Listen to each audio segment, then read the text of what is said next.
Ladies and gentlemen, furries and otherkin, welcome to the Culture Wars podcast. I am your host, Senpai, and I'm on a mission to escort you through the culture war. Join me as we document and analyze the battle for the soul of the nation. And with that, let's get into the news. All right, so what's happening in the culture wars today? Well, first up, the CDC has revised the quarantine guidance from 10 days down to 5 days. So if you catch the coof, it normally or previously was 10 days of isolation. Now they're saying 5 days. And, normally this wouldn't be that big of a deal. The guidance changes all the time with respect to coof. How many masks you wear, if you wear any at all, what type of mask to wear, et cetera, et cetera. Who needs the mask, the kids, the adults, the elderly, all the above. How many jabs to get, et cetera. But the reason that this is a particularly, let's say, saucy article to start off with is because the mainstream media and people who are normally pretty accepting of the changing rules are starting to take notice.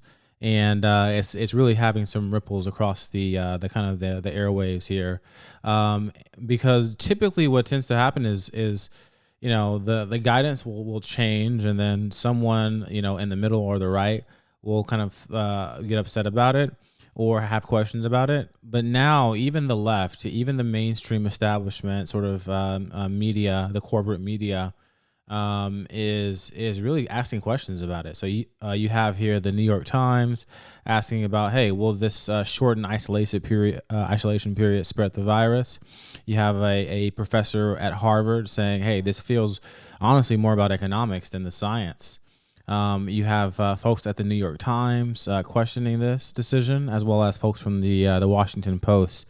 And there's someone who the Post interviews, Walid Gilad, who actually says, hey, there are people who are infectious who can transmit after 5 days. It's probably not the majority, but there are people. So by doing this, you're in effect encouraging people to engage in activities that could increase transmission. He even suggested disobeying the CDC guidance if one is able to do something differently.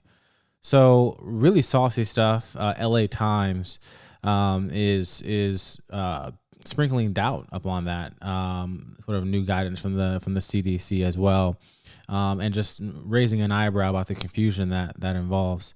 So this is a big deal. People are taking it, let's say, not too well compared to previous rule changes or kind of decisions by our political elites. And there's actually even a Reddit post out there. I couldn't actually find it in time for this article, but of a Biden voter basically complaining and saying this is all nonsense. It's feeding into the corporate establishment. And this is actually a keen observation by that individual because the announcement comes right on the heels of the Delta CEO or the CEO of Delta Airlines, as well as sort of this lobbying group, basically saying, hey, this is bad for our workers, staff. We have a shortage going on. We need this to be reduced from 10 days to 5. And then within about a week or so, the government, the CDC, obliging them. And so I'm not going to deep dive too deep into this Snopes article, but feel free to check it out on your own.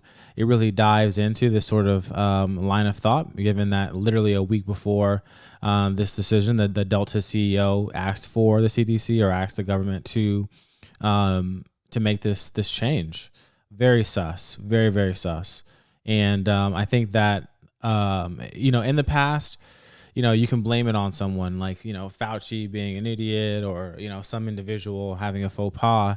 But even the normies, even normal people are looking at this and saying, wait a minute, did the CEO of Delta literally just ask the CDC to recommend quarantine from 10 days to 5 because of the workforce impact? That isn't a health decision. And indeed it's not, but they'll continue to say, trust the science, trust the science. Trust the science, because effectively whatever they say is the science. I think this is an S tier one, guys. This is really an important story because not because of the decision itself, which is impactful and actually welcome news, right? Like I'm pro freedom. if it's up to me, I prefer less quarantine time, if to the extent possible, without wrecking safety. And so from a freedom aspect, hey, less restrictions is better. But from a let's say an optics standpoint, the unscientific nature of it is really trying to turn heads. And so I think that this is a big wake up call for a lot of media establishment followers and sort of just general mainstream people who are like, why is that happening? And hopefully they'll continue to ask questions, because that's how we grow and learn as a society. Moving on to the second story for today, which is Epstein. So Epstein, and particularly Ghislaine Maxwell, was found guilty of, I think, 5 out of 6 charges for recruiting basically minors to do bad stuff. And this is definitely kind of a big deal, because this has been this whole case between Epstein and Maxwell, and the entire sort of network around that has been sort of a topic of interest to a lot of folks over the past few years. And something really interesting happened, I think, just right after this decision was rendered, which is the U.S. ended its case against Epstein's jail guards, right? And so, previously they admitted to falsifying records, and they were going to face some heat for that, but it looks like because this Ghislaine Maxwell situation, everything's getting closed booked, if you would.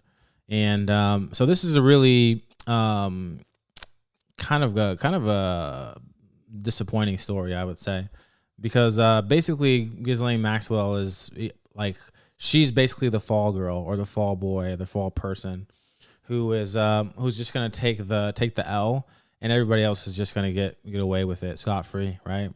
And the two of them, Maxwell and Epstein, were part of a huge network, right, of very powerful, influential political and financial elites who shall remain nameless, right? At least in the public eye. There are those who read a lot, who have an idea of who those folks are and what those connections might be based on information and court documents, but it actually involves some seeking out, and not most people are willing to do that seeking out. And so, unfortunately, the mainstream public will never know, at least at this point in time. It doesn't look like they'll ever know those details, right? That network of sort of abusers will never be found out. And it looks like Maxwell will just take the L. She's talking about appealing the decision. That's unlikely to go through, based upon some commentary that I've read around the legal element of it, which means this is probably a final verdict.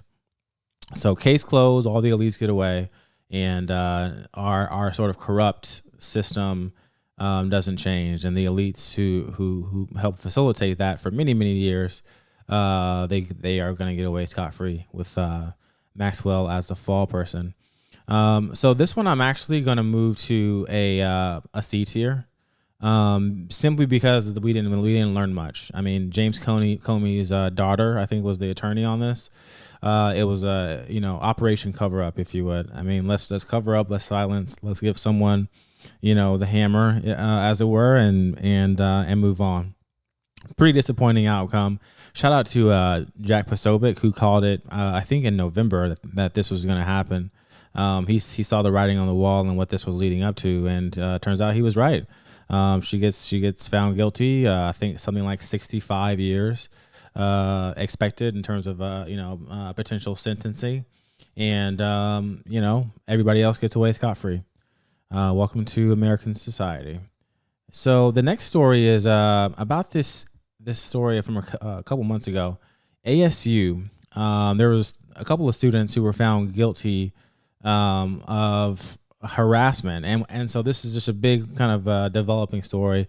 They effectively harassed a couple of white male students, who were sitting sort of in their let's say vicinity, within eyesight, right, within the multicultural center of ASU.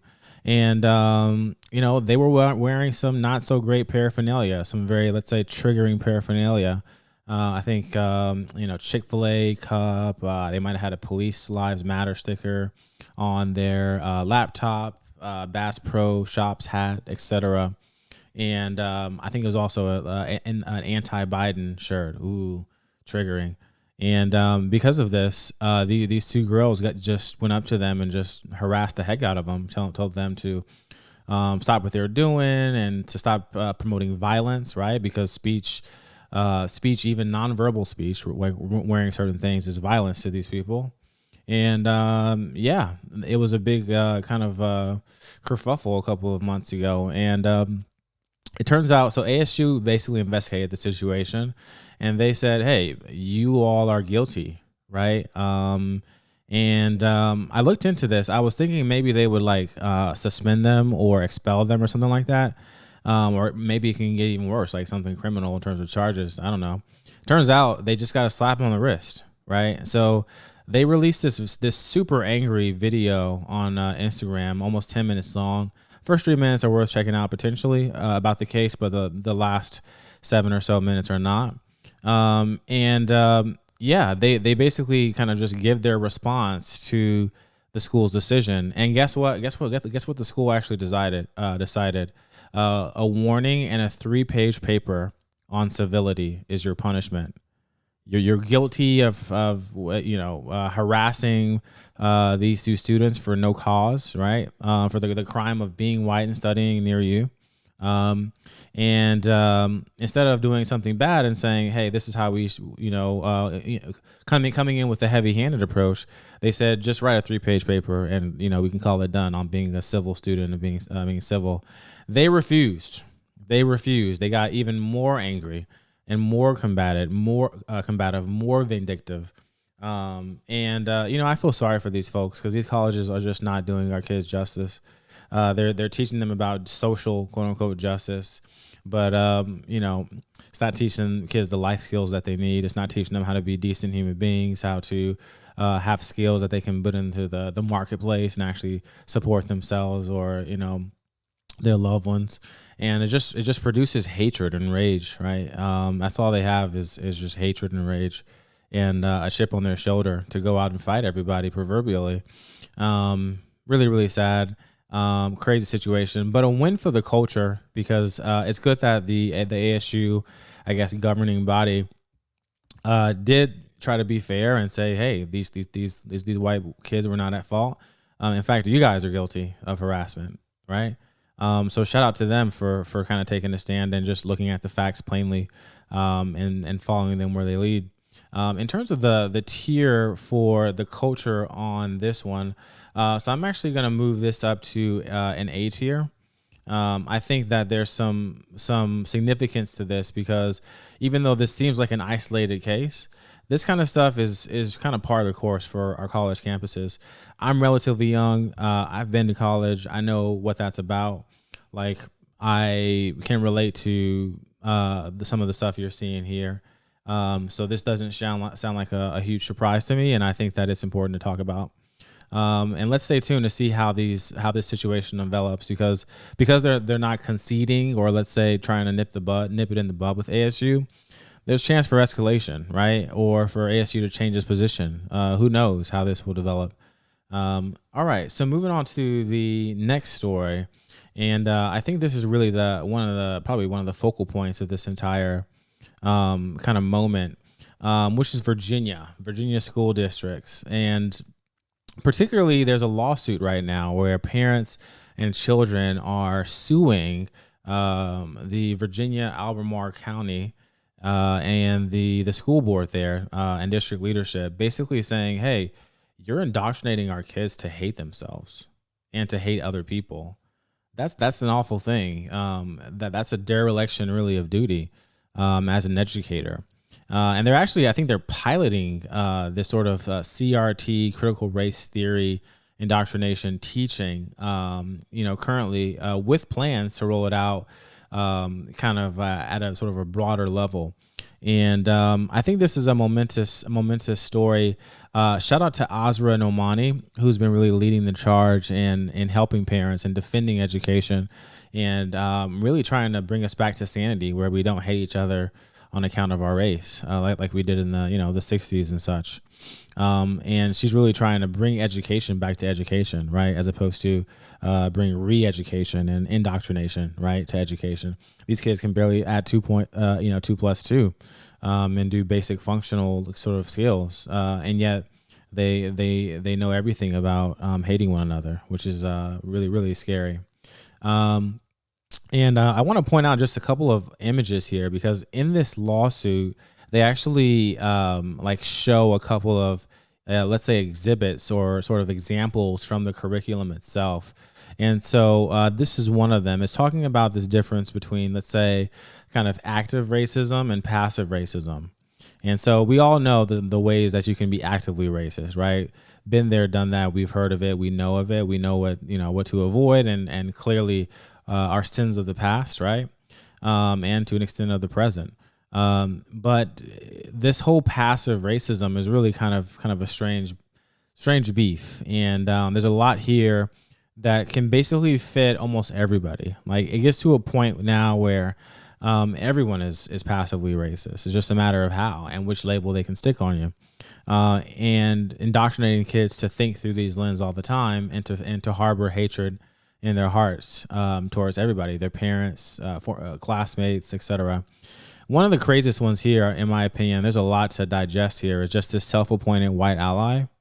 I just find that to be one of the strangest ones. So if you're a well-intentioned, let's say, white person in this country, in America, and you're like, hey, I want to advocate for Black and brown, and indigenous people of color. I understand, some of what you guys go through. This is really, upsetting and unacceptable in this country, especially, in 2021 going into 2022. I want to do what I can, right, in my office, my workplace, maybe in my school, maybe in my social circles, to be an ally, to be even an advocate, and to stand for what you guys stand for. And I want to support you as best as I can. According to this, that makes you a racist, right? Because this is saying, hey, if you're self-appointed as a white ally, that makes you a passively racist. You're a socially acceptable racist, which is just insane. As if there's supposed to be some sort of race dignitary, some matriarch or patriarch, some priest or priestess of the BIPOC people who is supposed to ordain you, right, and baptize you and dub thee and knight thee as an ally. It's just ridiculous, right? And so just a lot to criticize here. I think this is a sad and tragic series of events. One more thing to point out here is this whole difference between white talk and color commentary. So apparently, if you speak and think for yourselves, that makes you a white person. Didn't know this. I've been thinking and speaking for myself for a while now. And in contrast, on the right-hand side of this little chart here, nonverbal communication and emotional communication makes you a colored person. Makes you, that is the commentary of a colored individual. This is just a crazy situation. Somehow I listen and I watch this strange dichotomy here that's being pushed into our schools, and I compare it to the ASU students. Right here, you have a white student just sitting down minding his business. That would be nonverbal, right, communication. The only thing that he's saying, quote unquote, right, would be his sort of physical appearance, because he's wearing these things. Apparently, that makes him a racist, even though he's giving color commentary. I'm just confused. So this is just an insane chaos and conflict inducing structure that these people are putting together. And I think it's actually just neo-racism is how I think about it. This is just the new racism, right? If I am a verbal person in terms of my communication, if I'm an intellectual, then that makes me a person who talks white.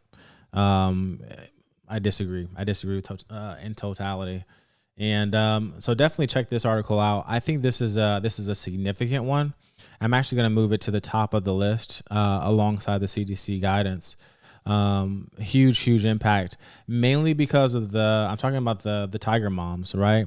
The mama wolves, once mama gets involved, and I said this before, once mamas start getting involved, man, things start changing. You look at what happened in the Virginia election. You look at, going into next year's midterm elections. And once, like, even outside of the hot news of the day situation, I have an aunt, right, who had a situation with one of her kids. And let me tell you, she went to war with the school. I mean, she went to war over the situation with her kid. And once she sunk her teeth in, she did not let go for a very long time. She's been talking about it and expelling tons of energy in it to this day. It just doesn't stop. When the moms get involved, things start to change. And so let's keep an eye on this. I think it'll be interesting. The CRT and education topic will be a hot topic headed into next year. And then last but not least is Kyrie Irving. So the news here is that he's slated to rejoin the Brooklyn Nets despite being not vaccinated or being unvaccinated. The caveat here is he will not be playing in home games in New York, but he will be playing on away games, or he's thought to be joining away games, right? Because New York still has the vax mandate, so he can't play. But this is a win for the culture, I think. I mean, a few months ago, he was like, "Hey, I'm not getting the jab, and you can't make me. I won't submit to this vax mandate." Boom, and he got a lot of heat for that. And it's good to see a turnaround. It's good to see that he is, he hasn't lost it all, right? He's not some homeless bum on the street who's been fired or kicked out, or, he hasn't suffered too greatly or too long. But the key is he was willing to put his life on the line, or at least his career on the line, and stand for something and say, here's the line in the sand, and it is what it is. Here's where I stand. And he got tons of heat for this, and continues to this day. He and Enes Kanter are some people I look up to in the industry, and I think that the standing up for human rights is a big deal. And even though the moment might look on them unfavorably, I think in the long term, history will look back on them with more appreciation and more respect. In my mind, as we close, these guys are not too different from the sort of 1968 Olympics in terms of the code of kind of Black Power salute, human rights, African American rights struggle of that time. It's interesting. These individuals in 1968, they thought for themselves, right? They got the idea from Harry Edwards to raise their fist. He was the founder of this human rights project, Olympic Project, and he had actually urged them to boycott those games. So apparently, think about this, right? So let's put it into today's terms. The right gave him a lot of heat for this, thinking about it as disgraceful. The left, if we consider this individual Harry, he wanted them to be even more extreme. What did they do? They decided to think for themselves. They went their own path, and they said, "Look, I'm not going to stand for this. I'm raising a fist in solidarity with my people." So mad respect. At the time, if you go down to this aftermath situation, they got a ton of heat from everybody. The Time magazine, a lot of different media publications, ESPN, et cetera, et cetera. So I think that it's important to do what you believe in your heart is right, and to not really, cower, before the establishment. So I think that's disgraceful, and I think that Kyrie, in my mind, and Enes, they're representing sort of that new human rights struggle, right, for the people in China, in Tibet, who are suffering. This is a great thing for people who want autonomy over their bodies. So I'm actually going to put that one also to the A-rank category. Shout out to them, and I hope they continue. Thanks for listening to today's rundown. If you liked what you heard, please comment, like, and subscribe, and I'll catch you next time.